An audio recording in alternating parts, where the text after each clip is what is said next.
अयोध्या राम मंदिर में रामलला विराजमान हो चुके हैं। देश में हर्षोल्लास के बीच श्री भरत जी के प्राचीन मंदिर भारत कुंड मंदिर की तपोभूमि से प्रभु श्री रामचंद्र जी की चरण पादुका यात्रा जारी है। चित्रकूट से महाराष्ट्र व कई राज्यों में गुजर कर यह यात्रा दिल्ली पहुंची। यात्रा के दिल्ली आगमन पर जहां दिल्ली के सनराइज अपार्टमेंट में एक भव्य शोभा यात्रा निकाली गई, तो वहीं राम भक्त धर्मेंद्र शाह जी ने अपने आवास पर चरण पादुका लाने वाले बाबा संतोष तिवारी का स्वागत किया। इस मौके में तमाम राम भक्तों ने चरण पादुका के दर्शन करके भगवान राम का आशीर्वाद ग्रहण किया। कहां से ये यात्रा शुरू की गई? ये यात्रा भरत कुंड नंदीगांव प्राचीन मंदिर और चित्रकूट से शुरू हुए नंदीगांव आई है। नंदीगांव आने के बाद ये यात्रा अयोध्या गई है। अयोध्या राम मंदिर पे गई है। जो कलश हमारे हाथ से गया है, उस कलश में जो जल था उससे आचमन वहाँ श्री राम का 19 तारीख को हुआ है और पादुका जो थी वो भी वहाँ गई है। हमारे नंदीगांव से पादुका छुआ करके उसके बाद वो रामलला के दरबार पे गई है। प्राचीन मंदिर एक ही है जो अयोध्या में है। भगवान राम जब 14 वर्ष वनवास में थे, तब भरत जी 14 वर्ष तक 6 इंच के नीचे बैठ करके तपोवन में तपस्या करते थे। 14 वर्ष उन्होंने तपस्या की थी और 14 वर्ष तपस्या करने के बाद वो तपोभूमि के नाम से विख्यात है।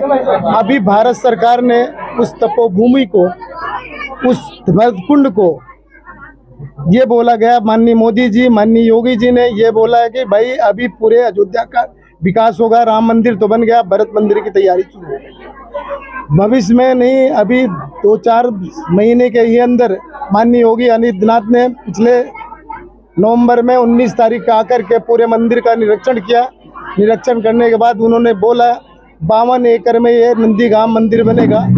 इसके लिए सारी व्यवस्थाएं चालू है। गवर्नमेंट प्लान कर रहा है, ना कि हमारा कोई किसी का है। मंदिर जो है 52 एकड़ में बनेगा। नाम धर्मेंद्र कुमार शाह है। धर्मेंद्र कुमार शाह जी, क्या कहेंगे जिस तरह हम देख रहे हैं जो महाराज जी है ये अयोध्या से चले आज दिल्ली आपके घर पे पहुंचे? जी, हम लोग बड़े सौभाग्य की बात है इस क्षेत्र के लिए, दिल्ली क्षेत्र के लिए भी, कि भरत जी का जो उन्होंने चरण पादुका अपने सर पे रख करके 14 साल तक भगवान श्री राम जी का उन्होंने इंतजार किया, उसकी हमें बहुत खुशी है कि वो चरण पादुका का आज हम लोग को सौभाग्य है कि दर्शन हो रहा है। और महाराज जी का हमें पता चला कि परसों ये आए दिल्ली, तो हर एक मंदिर में, बड़े बड़े मंदिरों में इन्होंने अपने चरण पादुका लेकर गए, लोग बुलाए, स्वागत किए, हम लोग भी उनके साथ रहे। ज्वाला माता मंदिर सनराइज में भी थे और भी कई अन्य जगह पे, तो बहुत भव्य स्वागत हुआ चरण पादुका का और सब लोगों ने आशीर्वाद लिया। कितनी खुशी नजर आ रही है आपके घर पहुंचे? सर, ये तो खुशी बयान नहीं की जा सकती। हम लोग तो बस राममय हो गए हैं। और जब से 22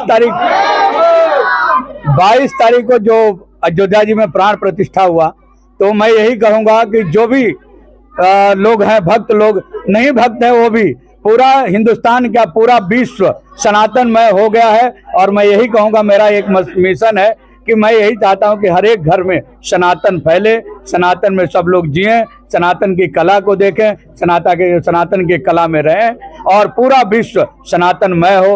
अपने बच्चों को गीता पढ़ाएं और रामायण पढ़ाएं जरूर, यही मेरा मकसद है। इसके बारे में तो जितना ही मैं बोलूँगा उतना ही कम है, सूर्य को दिया दिखाने के बराबर है। वस्तुतः ये वह संदेश है कि राम राज्य आ गया है और रामलला का मंदिर बन गया है, रामलला के मंदिर में उनकी स्थापना हो गई है।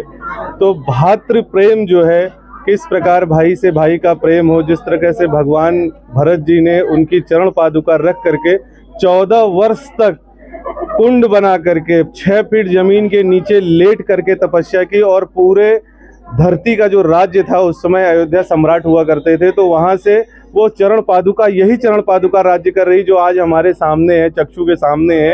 ये हमारा बड़ा सौभाग्य है कि हम कलयुग में इसे देख पा रहे हैं, जबकि यह सारे कार्य त्रेता युग में हुआ था।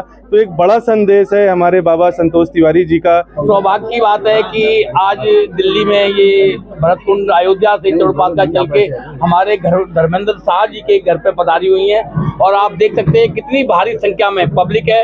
ये खुद ही जगह जगह भगवान राम का संदेश देते हैं। मैं आज इनके कर्तव्य से, वाणी से इनके भीड़ देख के बहुत प्रभावित हुआ हूँ। हमारे पीछे खड़े हुए हैं योगिंदर जी योगी, जो जन सेवा समर्पण ट्रस्ट हैं, इनके श्री प्रकाश जी जो कर्मठ सहयोगी हैं, हमारे मिश्रा जी, ये सारी टीम है, ये पूरी दिल्ली में अब राम का प्रचार कर रहे हैं। और हम सभी से ये कहते हैं कि सबके घर में शुभ मंगलमय कामना हो, इन चारों पादुकाओं का विश्वास में।